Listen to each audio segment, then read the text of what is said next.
I'm Aaron. Aaron, good to meet you, brother. Good to meet you too, man. And Jeff, welcome to the show. This is Mel, and we have our Mel. And I'm Apple. Thank you for joining us today. Hey, it's great to be with you all. Jeff, okay. I don't even know where to start. Start by having him introduce himself before you get to talk. We're very anxious to talk to you. A lot of times we skip over having our guest introduce themselves to our listeners. So if you tell everybody what you do and why you're here with us today. Well, my name is Jeff Firewalker, Jeff Firewalker Schmidt, and I'm a musician and professional troublemaker. Yeah. Right on. I love bringing people together that are smarter and more capable than me to solve problems and stir things up and really have a good time. And so I'm hoping that's what we'll do tonight too. Yeah, man. Hell yeah. The three of us. Okay. So what I was going to say before you introduced yourself is this getting the information on you sparked something in the house for us. We all live together here in Portland, Oregon. Aaron and I are married. And Apple and I have been friends since we were kids, 12 years old. But it sparked something in the house for us. It seeing what you've accomplished and what you've done is intimidating. Yeah, well, that, but also like very inspirational. Yes, for us. And knowing that you've done the things that you've done, there's so much to cover. I don't know where to start with you. You're too kind. You know, I just run on high fuel all the time and don't like getting bored. So I just keep myself learning and doing things, you know? Yeah, man. I know the feeling. I do. So let's start with Saint Disruption. Let's dig into that a little bit. Because the Painstorm, that's what, I mean, one of the things that started it, because we got this little info sheet. So started looking up a couple things, and I stopped at that, and I must have played it back at least 10 times that day. And I just couldn't stop looking at it. I couldn't stop thinking about it. I just listening to the lyrics. It is definitely a disruptor. It stops you in your tracks. It makes you pay attention. It's not an easy listen.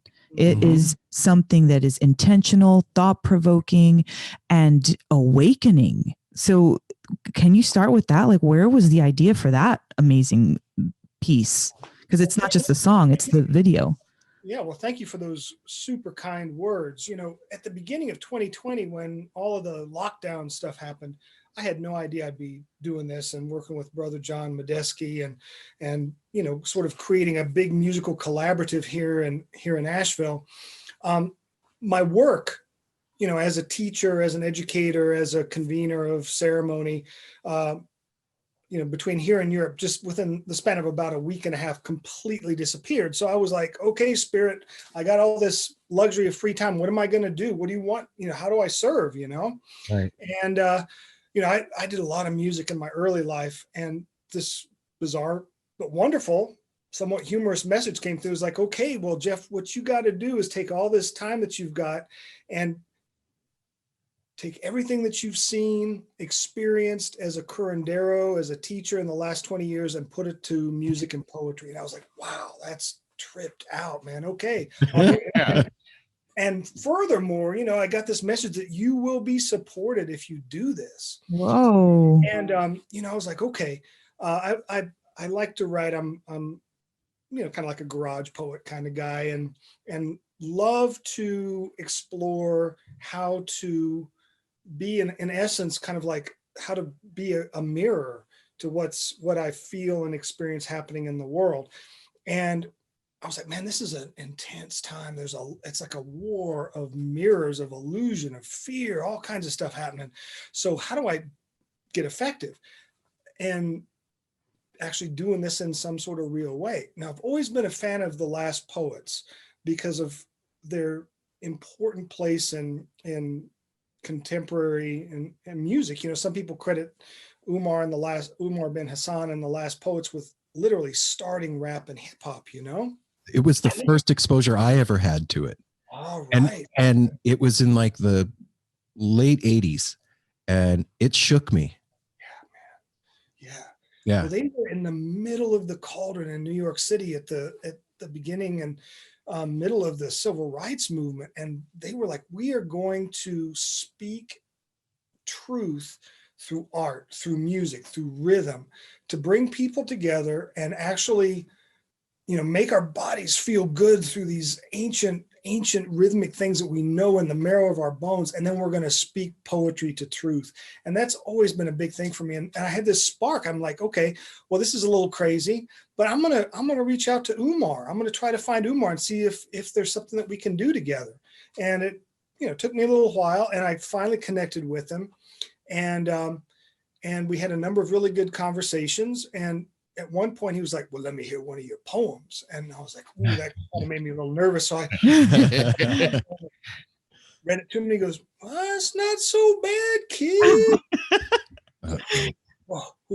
And what ended up happening was that that he ended up saying yes to narrating one of my poems, which is the essence of a tune called Stories. And he gave me the great honor of reciting one of his very personal autobiographical poems called Painstorms. And he was like, so clear. I was like really nervous. I was like, man, this is beautiful. This is powerful. I'll do what I can, and I hope I don't mess it up. But if it's not right, we're not going to do anything with it. Okay. And I started working with that, and I was working on a piano line and some pulses. And all of a sudden I was like, man, I need somebody who is just like a genius to help me with this. And so I called John Medeski, and told him what I was up to. And he was like, wow, that's really cool. John and Medeski and I go way back, meeting in the Amazon like 13 years ago. And I was like, brother, you want to help me with this? This is kind of like left of center, and I think we might be able to do something interesting. And so I sent him my rough rhythm and piano track, and he just ran with it. He came back to me a couple weeks later with the most powerful piano interpretation of a poem that I've ever heard in my life. And that was kind of, Painstorms was the start of this whole thing. Wow. And then I was like, well, we got to paint a picture around this. Let's really take it all the way and paint a picture around this. And I've been following Wasp Video in the UK for some time, and I reached out to those guys, and we started collaborating and talking about imagery. And I feel like they just nailed it. It's really special in my heart, because that was the seed crystal for what has become this music and art collaborative we're calling Saint Disruption. That Wow. can't be a better seed. Like, I didn't know that, but that's why I said intimidating when Aaron was talking about it, because thinking about all the things that you've done, and then you put that out, like that's your latest creation. That is powerful to me. And you're talking about, and I hope that you get into it, don't mind getting into it, about meeting John Medeski, because he's a previous guest that we had. And after talking with him, I felt a similar, like, wow, this man is incredible. That's just from another planet. Yeah, I couldn't even wrap my head around who I was just talking to. So I just feel like, with all the things that you've done and everything that you're doing is everything I'm interested in it. And you're doing it so beautifully and powerfully. So thank you for listening to that spirit. And thank you. I want to go back to something. You mentioned the quarantine and the lockdown, and it's been an interesting space for us to navigate as a No Simple Road. And this show traditionally is based in music, and we were going to music festivals and concerts and that whole thing.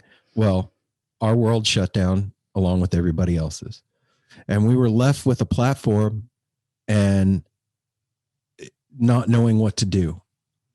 And we have a community. We have a No Simple Road family. There's people that, depend on hearing us every week, that get fed and feel from the community of being around the show. And so I felt a responsibility to that thing and didn't know what to do. And the past couple of weeks, I have been saying to Mel, I've been getting this feeling of like, what do we do now? That's like the message I'm getting from our community, from inside myself, from what I'm seeing. Like, okay, we're in this space. We're here now. We're charged with whatever we're charged with, where we're at in the moment. What do we do now? And so I was like, we need to have people on the show now that can give our community good information on where we move for, how we move forward as humans on this planet from the point that we're in right now. And then you showed up. You guys were so gracious. I mean, thank you for all the kindness. I mean, it's, you know, life, no matter where you're at on the, you know, in the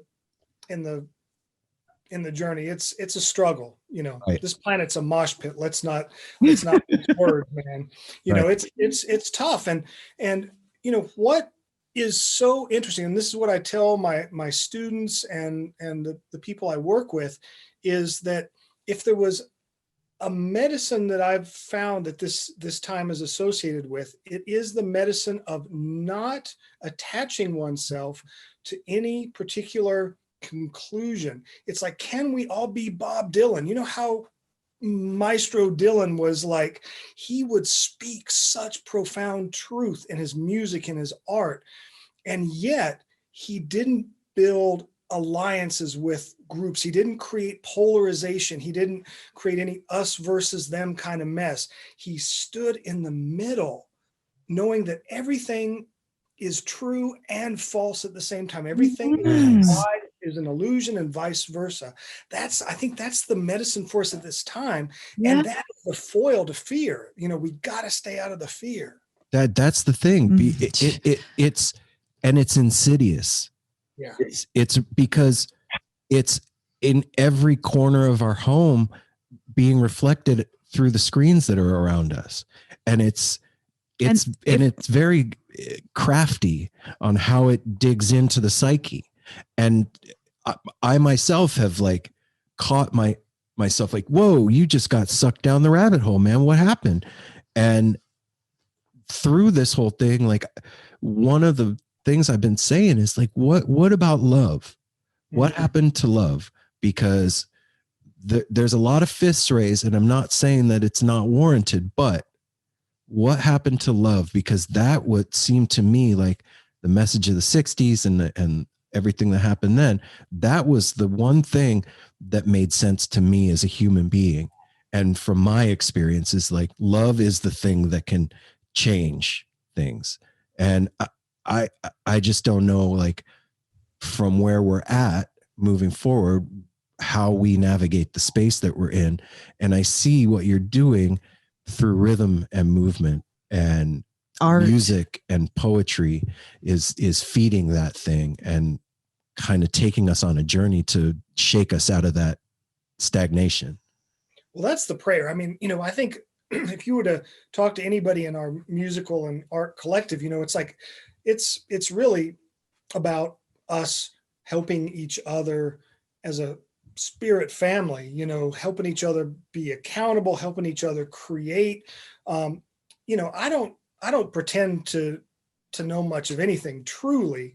I know that sometimes when you get the right people together and have the right chemistry in the right moment, something that is helpful comes through. And that's really the essence. And it's, you know, Thich Nhat Hanh said something really interesting about a decade ago. And I think it's so important for us to remind ourselves of now.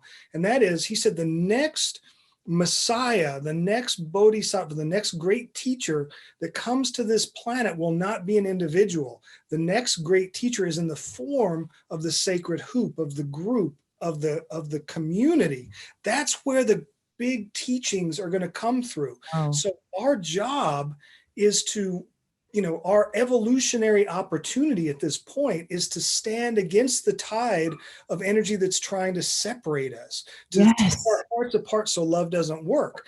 This is the opportunity. We have to kind of like flip the narrative on, around and say, okay, this is the job. There are forces out there that are trying to take what's important, what's humanizing, what actually allows love to flow.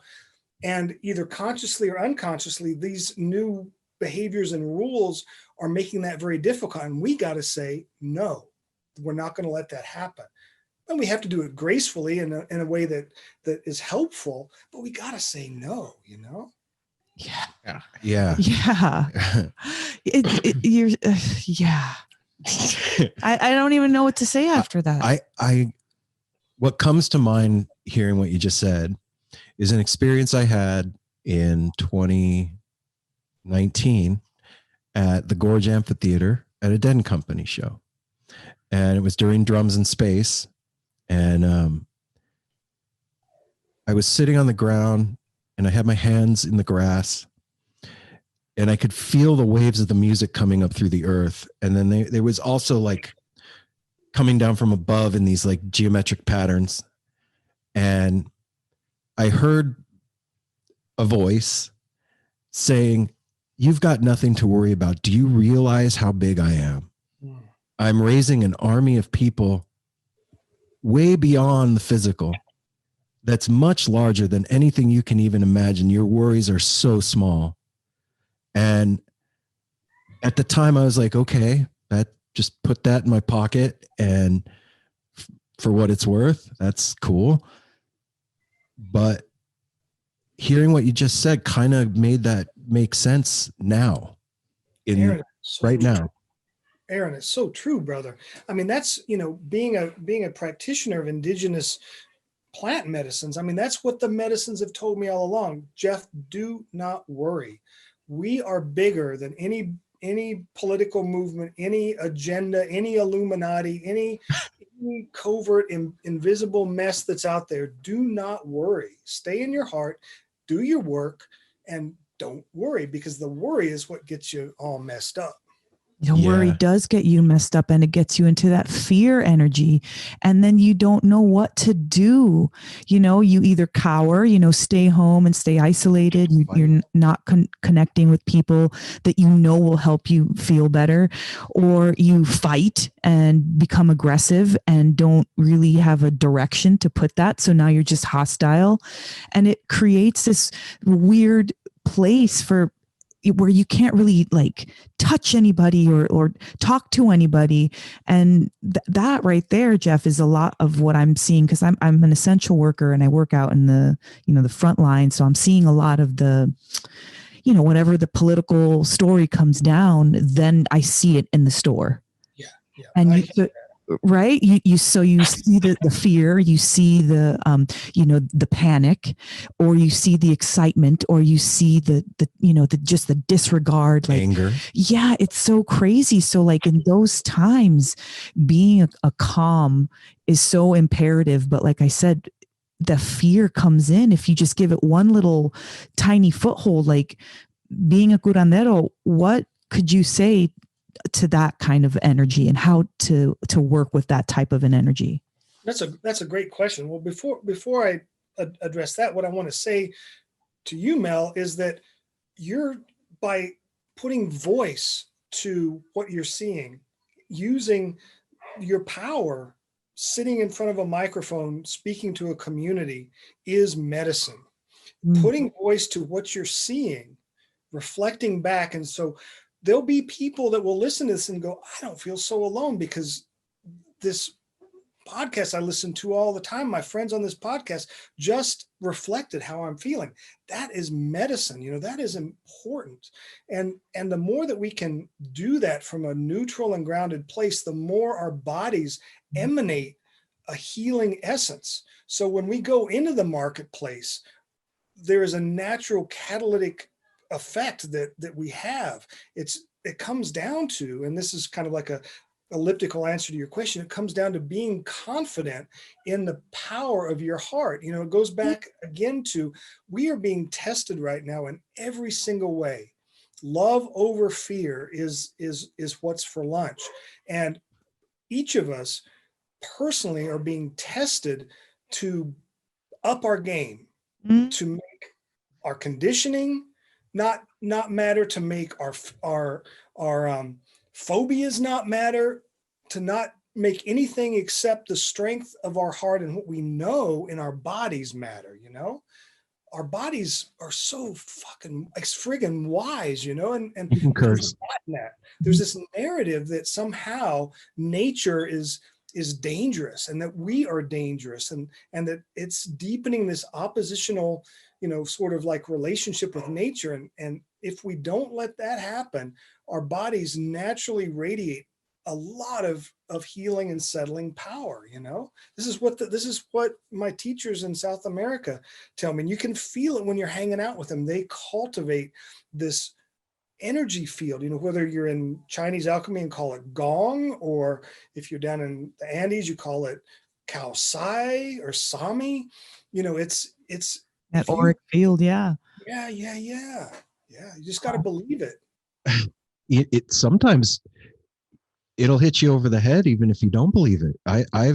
We just had a conversation last week on the show about this. Like, we were talking about Jerry Garcia and going to my first Grateful Dead show, and how it was this transformational experience, right? And Mel brought up the fact, she's like, well, that's basically like going and seeing a guru. Like, you walked into a field of unconditional love. It cracked you open, and it changed the course of the rest of your life. And I never had thought about it like that. It completely blew my mind. I'm like, oh, wow, I never thought of that before. But even if you don't believe it, like, I had no clue. I just walked in there, a kid, 18 years old, not knowing anything, and got smacked with it. And it changed the rest of my life and led me to sitting here talking to you. You know what I mean? So that thing is, like we said a minute ago, ultimately bigger and more powerful than anything that we can possibly imagine. And when you start becoming a conduit for that thing, and like what you've done, you know, you said you heard this voice that told you to do this thing, you start doing it, putting the boots on the ground and doing the work is the hard part. So for you, in beginning to create Saint Disruption, what was the first, like, first steps for you when you started reaching out and doing stuff for it? It was really Painstorms. It propelled me into high gear. The work product gave me confidence that, gosh, wow, I don't need to doubt anything here, and I'm just going to be audacious and bold and look for open doors. And, you know, within 2 months, you know, this incredible manager and brought down his family from the Washington, D.C. area to work with me. And now we've got a team of like 30 people on this. It's amazing. So basically it was really the initial spark that John and I were able to ignite with Umar that set the stage for everything. You know, how did you and John meet in the Amazon? Can you go into that fun story? Tell us about that. Yeah, I was it was about 13 years ago. I was in Ecuador, and I was studying plant medicines, and there's a tribe in the northern Amazon, the Sequoias, who are renowned for their understanding and connection to plants and plant consciousness and the consciousness of nature. And I had come to the conclusion that if there was anyone I wanted to go spend time with, it was these absolutely remarkable people. And it happened that a friend of mine was actually a gringo, actually woven into their tribe, and they were married down there and lived with them for a while. He took me down to be with him for a while. And about halfway through the trip, we took a little day jaunt out to a different part of the jungle to meet a gentleman by the name of Don Cesario, who was at the time the most renowned ayahuasquero in the northern Amazon.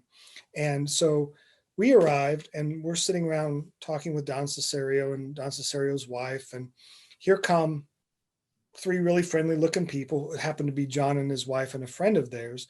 I had no idea who it was. And they come into the kitchen and we're all sitting around talking. I was like, "Hey man, what are you up to? John, who are you?" Well, he goes, I travel around some. And he goes, "Well, where are you from?" And I said, "Asheville." And he goes, "Oh yeah, I come to Asheville sometimes with my band." And I was like, "Well, cool. Maybe I've seen you. Maybe I've heard of you." And he goes, "Oh, I don't know. What we do is kind of esoteric." It's like, "Well, try me on, try me on." And he goes, "Well, we're called Medeski, Martin and Wood. I'm John Medeski." I was like, "Holy wow, man, you're my favorite keyboard artist ever. Wow, that's so over the top, meeting you here in the middle of the Amazon. Whoa." And so we just struck up a friendship and have stayed in touch ever since. When I was at my university post, I helped bring some sequoia to the US to record some of their sacred songs. And John and I just, kept in touch and did a couple small things along the way, and deep respect for each other, and we're born like 6 or 7 days apart, same year. Have a lot of similarity in our early influences. I'm partially adopted. He's fully adopted. There's just all these weird, cool parallels. And so sometimes these things take a while to germinate. You plant a seed, and sometimes it's a week, sometimes it's a decade. Hang on one second. I got to plug something in, and we're going to lose you. Hang on one sec. What's your computer about to die? Yep. Oh. Okay. Whoa. Oh, that's just gonna say, what a way to meet somebody, like meeting him down there. That's not like an awkward meeting in a restaurant or something. Like, do I even say anything? Like, you're there with just him, and then you realize who it is. That's an amazing way to meet like a hero. And he is so incredibly humble. I mean, my respect for John is just endless. He is a titan of modern music, and he's played with so many people and is just so well loved. It's been really tremendous collaborating with him. We got to play in the studio in December up at Applehead Studios in New York. Oh wow. We did a fun photo shoot together, and we're just trying to figure out now how we can actually spend more time together. We've got a lot more songs in the hopper, and our collective creative community is just chomping at the bit, working together, and we're just ready for what's next. We've got in our sort of constellation, we've got a great hip hop band from Asheville that we work with called Free Radio, and we're working with Agent 23, Cactus Sullivan, who won a Grammy a couple years ago for his Conscious Kids hip hop, and we've got a great community we're building here. Wow, man. That's one thing that constantly comes up. We were just talking about this today.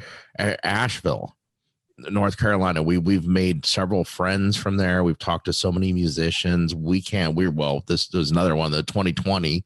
We were hoping to make it back to Asheville, but we've had a lot of people tell us it's like the Portland of the East Coast, because we're up here in Portland, and it's just, nonstop music and community, culture, arts. So can't wait to make it out there, but I'm just want to hear a little bit from you about Asheville, and that's your home.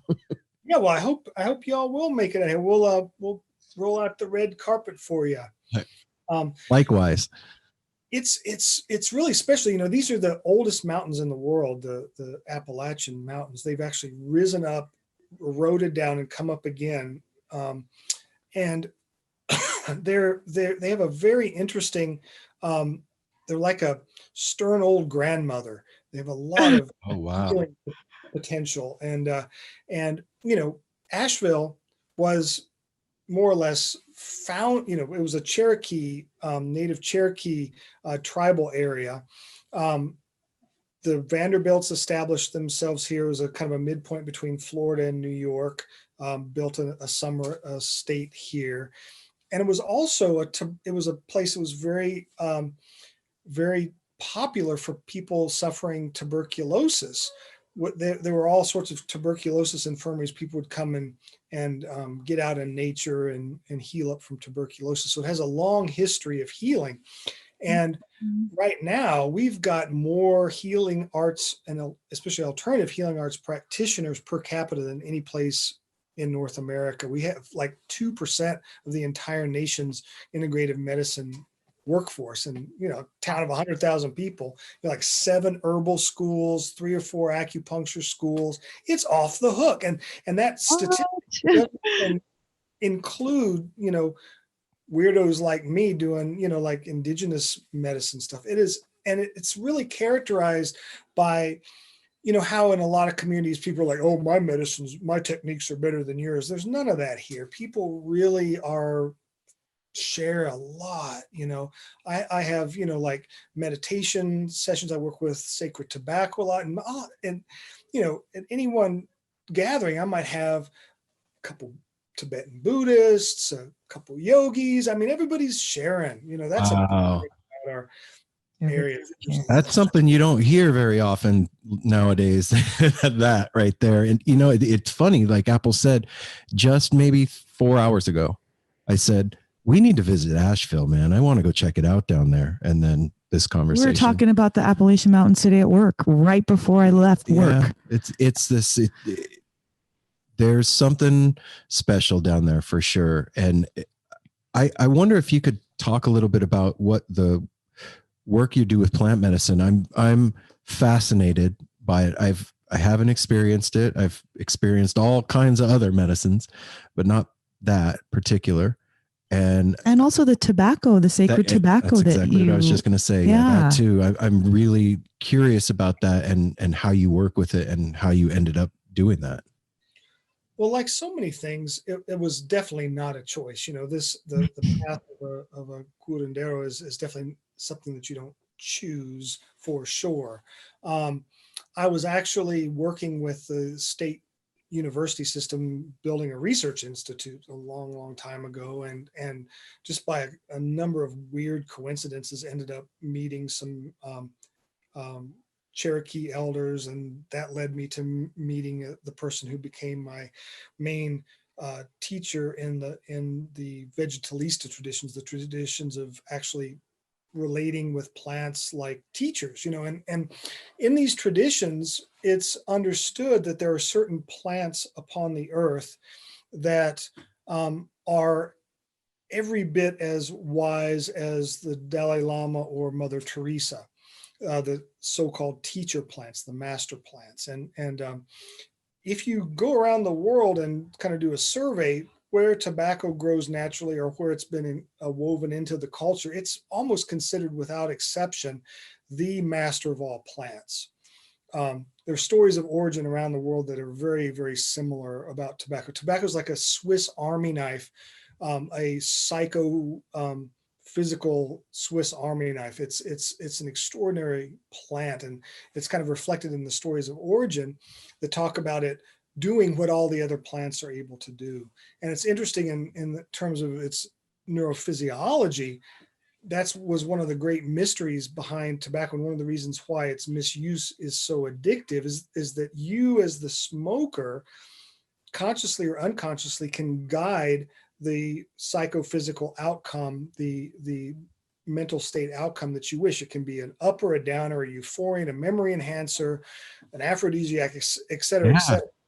And that's crazy. There's no other plant on the planet like that. I was early in my studies as a vegetalista, traveling back and forth to Peru and doing all the kind of initiatory stuff that my teachers, had prescribed for me. And grandfather tobacco got very present. And I'd been doing research, neuroscience research, using nicotine as a probe to understand how neurological circuits work. So we already had this kind of weird relationship with tobacco. And he said, I'm going to teach you.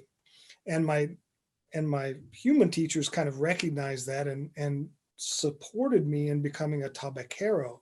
And so he is grandfather tobacco is one of my major teachers. He taught me herbalism. This is how it's said that in the old days, people learned herbalism. You develop a deep relationship with one plant. And if that plant happens to be friends with other plants, you learn about all the other plants too. We'll introduce you to his friends. Yeah. Yeah.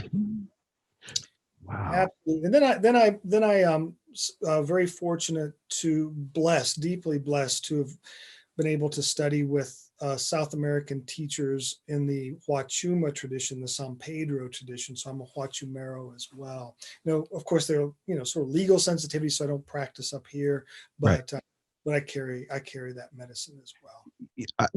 I got to ask you a question about this. So you said that you don't choose that path chooses you. When you get the word that that's where you're headed and you start going down that path, were you afraid? Ooh, oh Lord. Yeah. Because, I'd talked with I'd befriended enough native elders to know that I was about to get ground to a pulp more than once. Yeah. That's something you don't choose. And I will say that I have a perfect life. I have the most beautiful, unbelievably blessed life. And I owe it to these traditions. I mean, I was a prodigal hot mess when I was young, I was, and I got humbled and I got, I still got work. Everybody's got work to do, Of course. but man. What was that humbling experience that brought you to the now? Almost dying a couple times helped. That was good. I'll do it.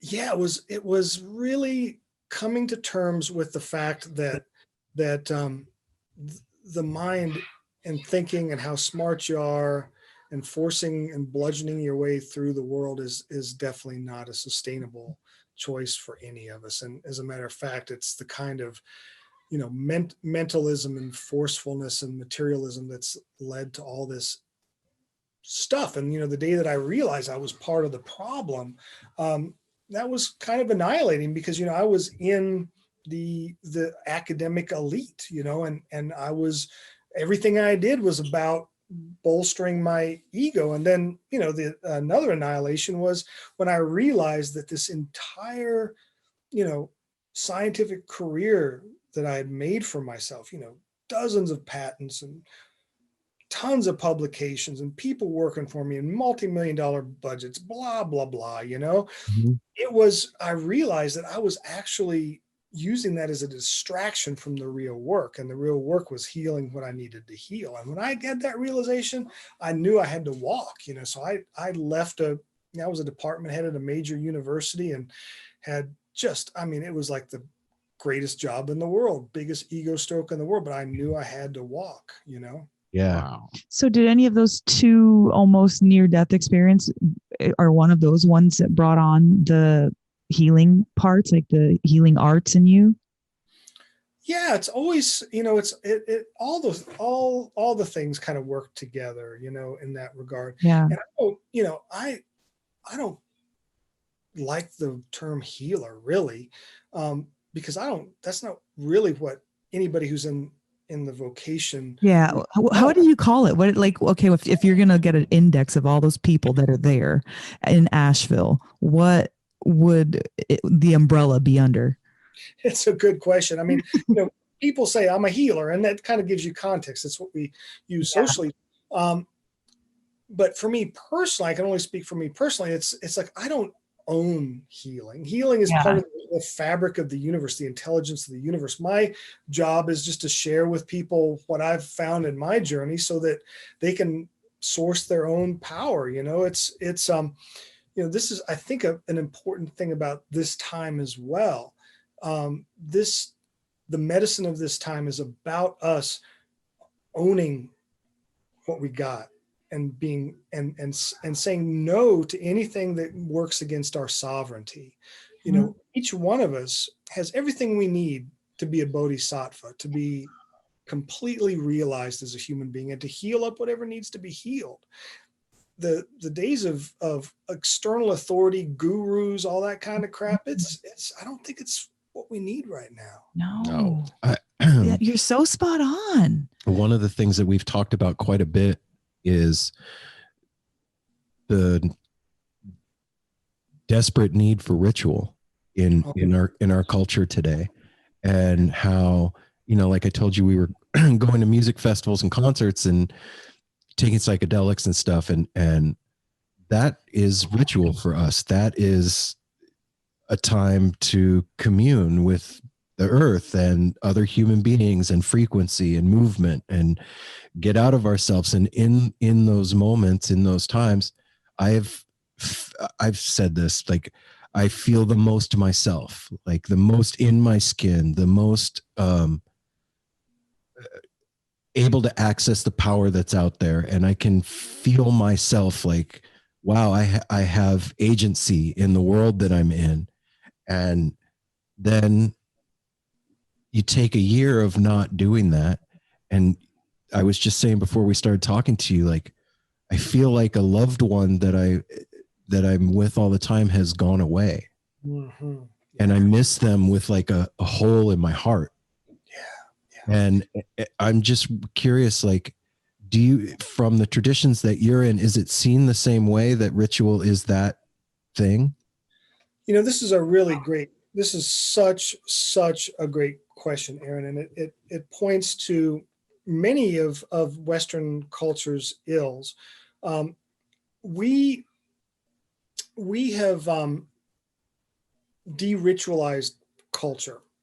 The scientific revolution, some people say, really starting with the Enlightenment and then kicked into high gear with Pasteur and the germ theory of disease, has and scientism and the fact that science has been so radically powerful in shaping and making more easeful our daily experience, that ritual has been subjugated as somehow a artifact of primitive culture. Yes. When you Yes. look at it from a practical level, and this is not my original thinking, this is really something I learned from a scholar by the name of William Barrett, who's best known for his work in phenomenology and existentialism. His most famous book is called Irrational Man. But this book called The Illusion of Technique goes deep into this. You know, basically what he says, and I think he's absolutely right, is that ritual and ceremony have the effect of plugging us into as much information flow as our, you know, sort of bioenergetic systems can handle. And when we're plugged in like that, we have more of a chance to make good decisions because we see how we relate to the chain of causality all around us in ways that's not possible unless our antenna is fully up and out, right? Right. And when that doesn't happen, when we get cut off from understanding the consequences of our thoughts, of our actions, that's when stuff gets out of balance.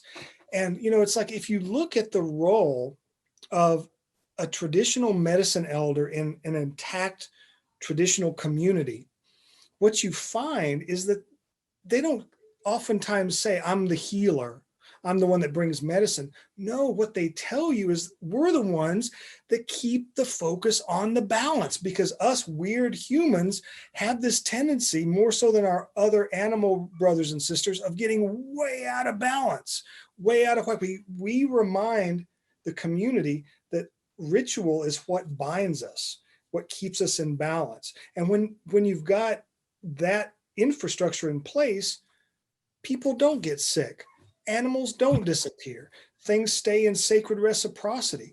This is so important. After learning, you know, in South America and in all the different places that you were in,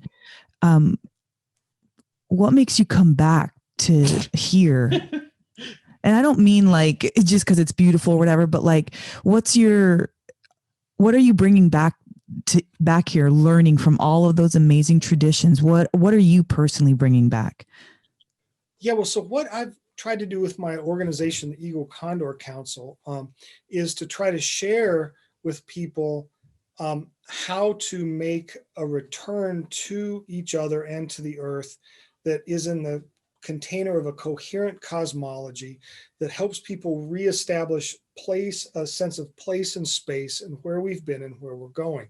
I run essentially with my colleagues, we run a mystery school, a year-long mystery school that leads people back to sort of a new foundation that helps people navigate the world. And we tend to attract people who are already professionals, like we get a lot of doctors, healers, therapists, counselors, and we, through sharing indigenous practice and wisdom and the cosmology of this, mostly the Andes, just help people do their work in a more easeful, more highly resourced way. So I'm here. I think my karma is here. I think, I'm meant to be in America. It's where I was born. And so what I try to do is just, share all the things that have made my life so great. And so we have an organization that does that, and we have a lot of fun.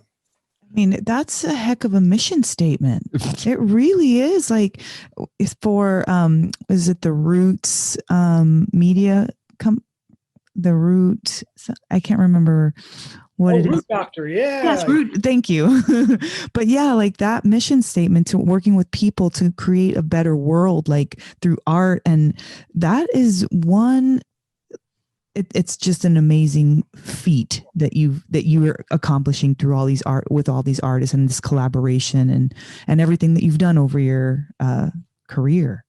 Well, that whole thing started actually with my friends that I work with in this organization called the Wisdom Keepers. It's a UK-based group of we're 12 representatives of different traditions around the world, from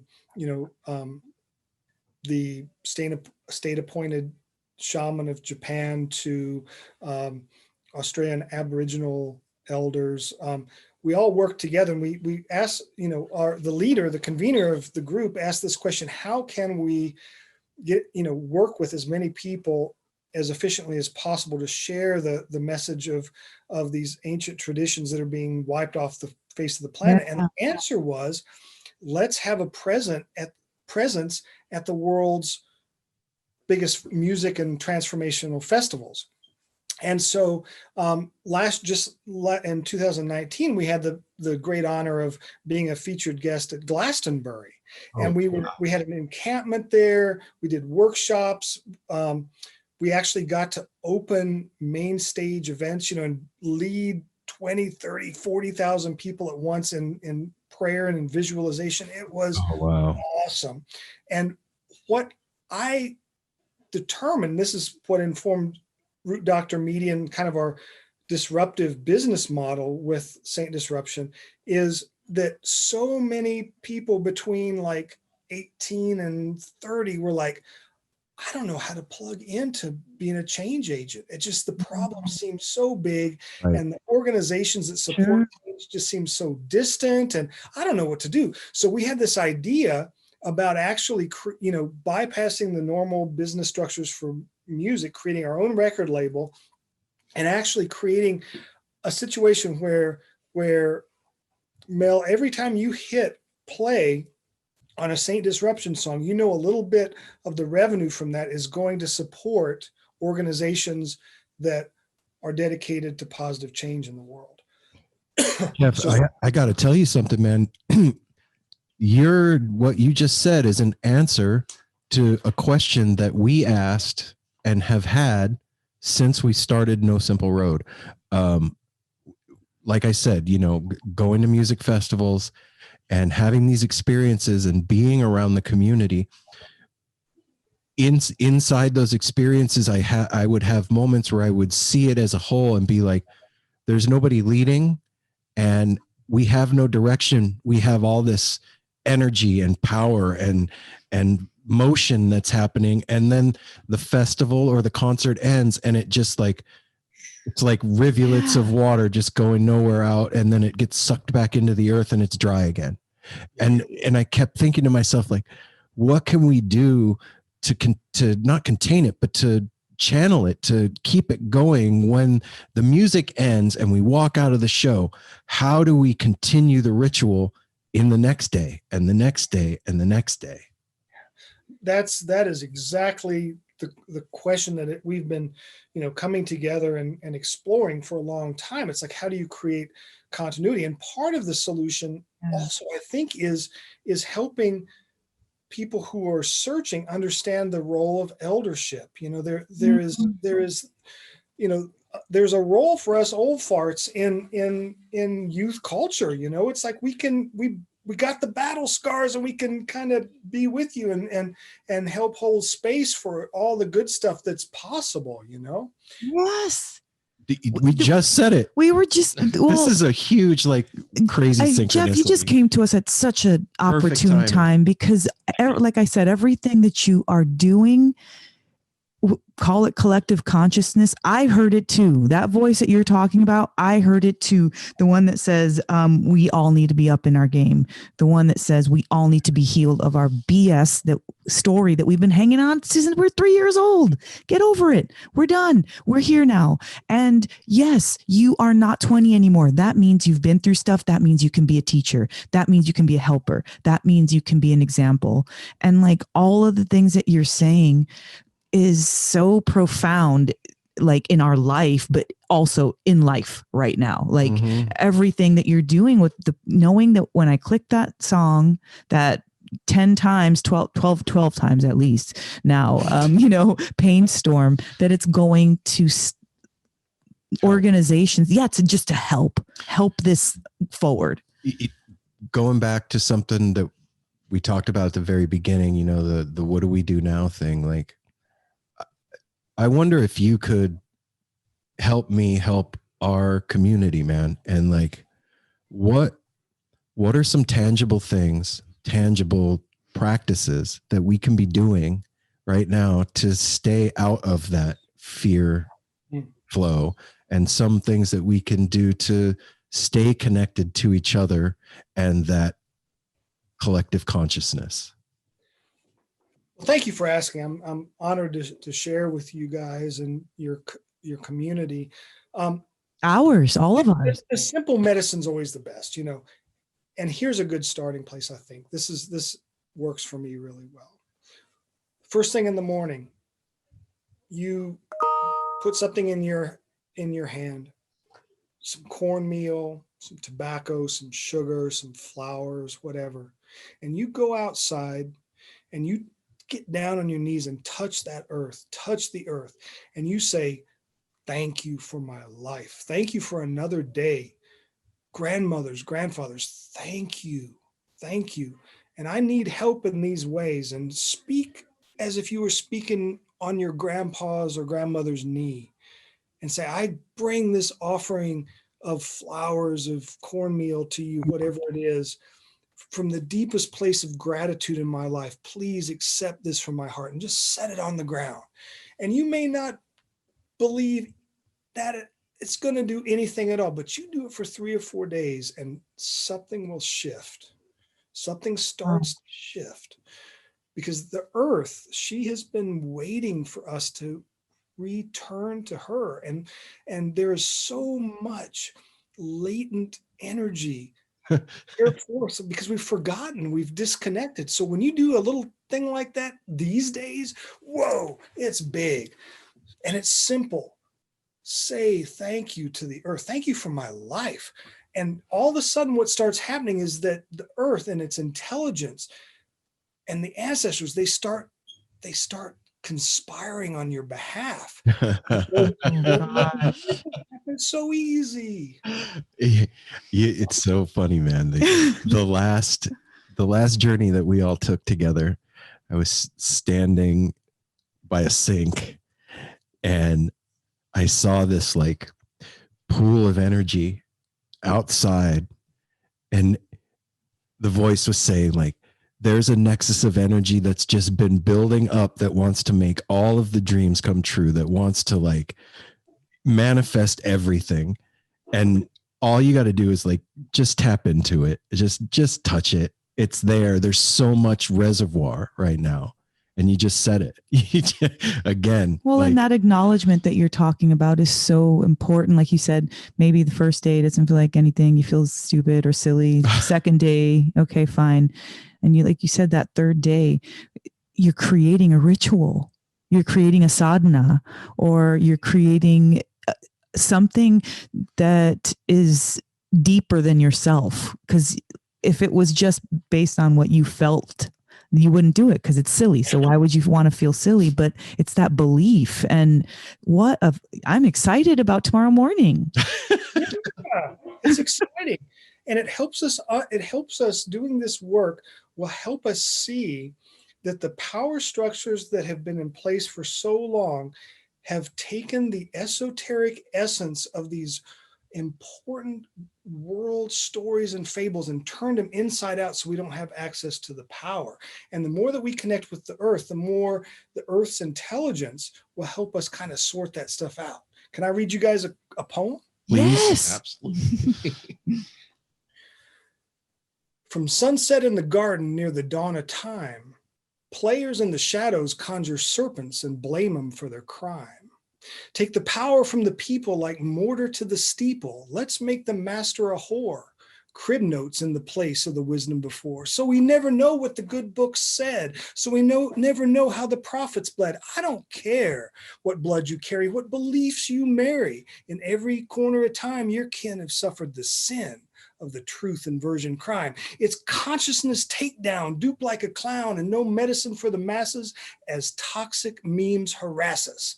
I don't care what blood you carry, what belief you marry. In every corner of time, your kin have suffered the sin of the truth perversion crime. Scorched earth and authority trespass, uneasy sleep forever in our caskets. So the question is, what you gonna do about this? So the question is, what you gonna do with this? Damn, man. We're not even done, and I want you back on the show.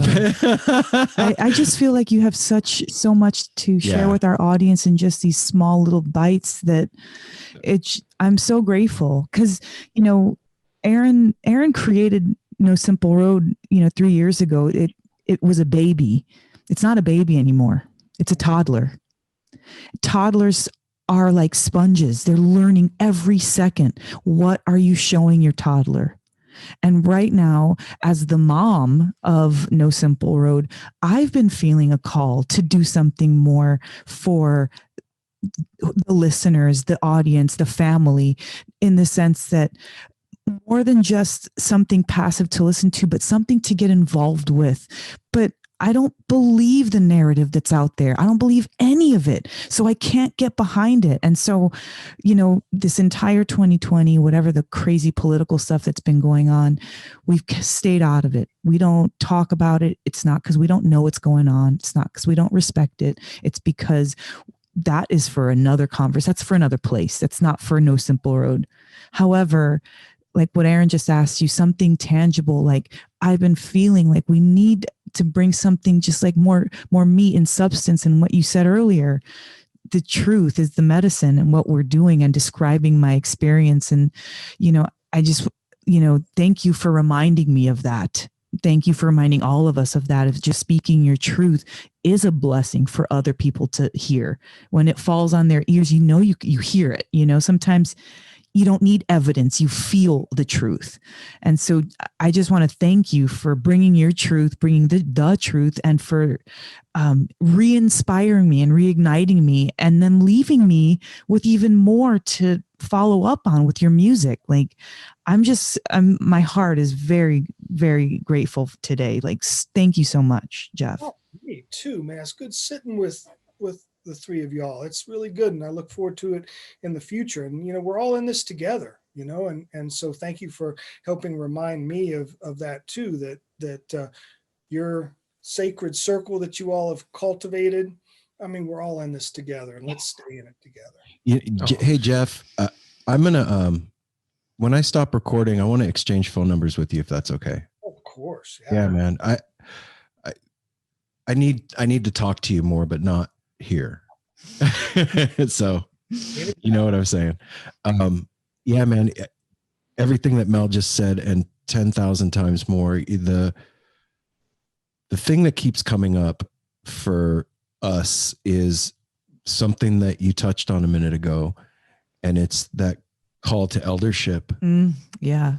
And finding the way to move in that space with some fun and some grace. And I didn't have the best role models when it comes to that. My psychedelic parents were pretty awesome at that, but the growing up role models weren't the greatest. And so for me, it's been a clunky ride in moving into that space. It's been herky jerky. And I think that 2020 has kind of made the rubber meet the road in a lot of ways for myself where that's concerned. And like in stepping into that and being like, okay, it's okay. It's okay to claim it. It's okay to do it. And finally giving myself permission to speak it. And I just want to say thanks for what you said today. And I appreciate you, man. Appreciate you guys too. Keep on speaking it, man. Keep on speaking it. And you know, for what it's worth, I don't know any medicine person worth their weight that didn't have a tough go of it early on. You know, it's just, it's part of the training, you know. Damn near killed me. I was strung out homeless on the streets of Las Vegas, man. You know, almost died a couple of times, and now I'm sitting here. So yeah, the road has not been simple. I hate to be cliche, but it really, really hasn't. And I think that for you to be empathetic to anybody else's plight, you have to go through tons of shit, right? Yeah, man. Yeah, that's right. That's it. Know, it kind of goes back to that topic about, you know, what is a healer? Is there such thing?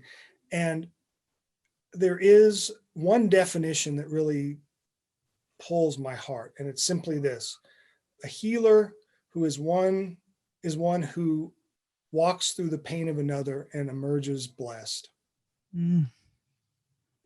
Wow. Write that down. Yeah. Well, I just want to say I'm sitting, or I'm not very talkative in this one. I've just been sitting here listening. I just feel a very natural high from the conversation we just had. Like direction, kind of a fogginess erased, a little more clarity, and just like a good natural high, like a plant high.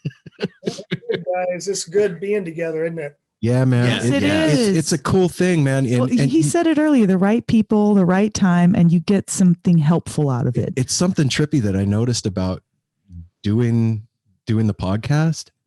It's not every time, it's not every guest, but there's certain ones where the vibration in the room changes. And these are my favorite, because it's almost spooky, but it's that comfortable kind of, and it's like nourishment. It's like really good nourishment, like childhood nourishment. I feel like I could go, I mean, we're going to eat dinner and do things, but I feel like I could go curl up in a ball right now and go to sleep sucking my thumb, because I need to incubate and come up with some ideas and plans, you know. Thanks for being an inspiration, Jeff. Thank you so much. So where can everybody find out all your stuff? I mean, I'm sure there's a ton. What do you want to put out? Well, first and foremost, saintdisruption.com is where all of our musical shenanigans, our sacred musical shenanigans, are happening. My organization that is devoted to advocacy and education in the traditional healing art and cosmologies is eaglecondorcouncil.org. And then the Wisdom Keepers organization that I am very fortunate to be a part of is wisdomkeepers.earth. EARTH, wisdomkeepers.earth. And if you want to see a really cool video from Glastonbury, if on the front page there's a trailer for the documentary our brother Jeremy Wheelahan from Treetops Productions is putting together. Wow, absolutely. Yeah, we've been talking about when things are opened up again, putting on a music festival, and I would love to have you there if we do that, or when we do that. Yeah, man. Let's do it. Let's do it, man. When we had the pleasure of getting to listen to all the music early. It's releasing soon, isn't it, to everybody? It is. We have our first release of a song called Chokaman, which is great. A blues song I wrote about oppression. And then each month up until the beginning of April when the album releases. So we've got a very lively next 3 months ahead. So stay tuned. Okay. Awesome. Trust me, we will. Man, I just thanks. Yeah. Thanks a lot. And I know that our listeners are going to get some goodness out of this. So thanks a lot, bro. I appreciate it. Till we do it again. Yeah. Hang on a second. Yeah. I'm going to hit stop on the recorder and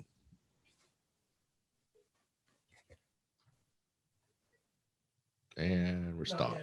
Okay, there we go. Oh. All right. And I have